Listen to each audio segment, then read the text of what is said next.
are about to make is an argument between the anthem and the giver. The anthem is by Ayn Rand, and the giver is by Lois Lowry. Before we start, a little background information on both books or stories. The anthem is actually a novelle and is, I believe, 40 to 50 pages,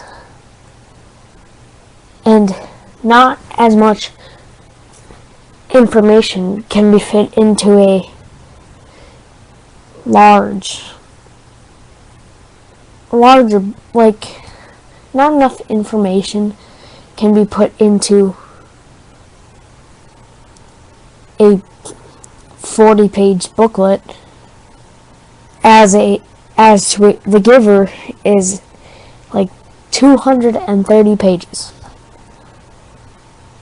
And just to understand,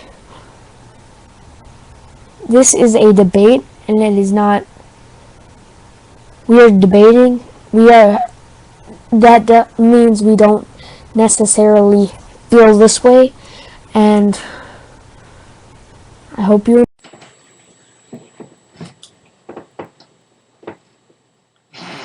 One of the reasons to be covered is technology. The way it has been progressing, eventually, the possibility of it taking over is very high. If this starts to happen, the government may decide to erase all technology as well as creativity to prevent it from happening again. The Giver has very poor representation in this, as their community relies largely on technology. The second thing I would like to cover is crime rates. A community without creativity equals community without crime.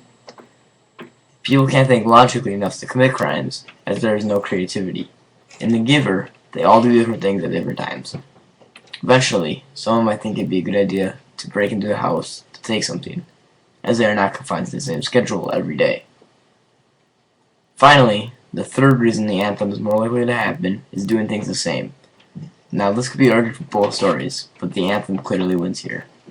As mentioned before, in this story every job has the same schedule. The Giver has different schedules, and them thinking for themselves makes an uprising more likely. I don't think the anthem could happen because their type of equality is unorthodox. It takes away creativity, which is not logical. Creativity is the building block of society. They would be stuck in the caveman ages forever. On the other hand, The Giver is surprisingly realistic. It's only a small community. There is still the rest of the world. Also, all it would take would be a corrupt government and some scientists to formulate the anti-feelings and destroy the color receptors in the eyes. This could come about by many means, such as health defects, take all of our babies by storm, and in an effort to restore humanity, they make a community to experiment and mend our genes back to normal. After this, they will let the experiments back into the world so they can reproduce.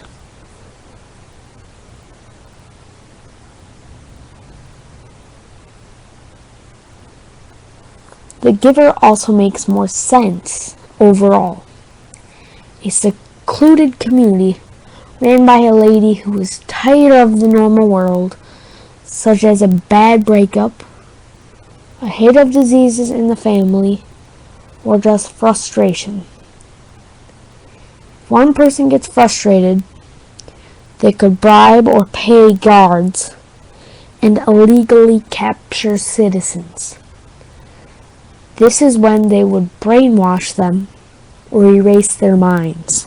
If they got their minds altered, they won't have the ideas of Katniss Everdeen in the Hunger Games and rebellion. Thank you for watching. Have a nice day.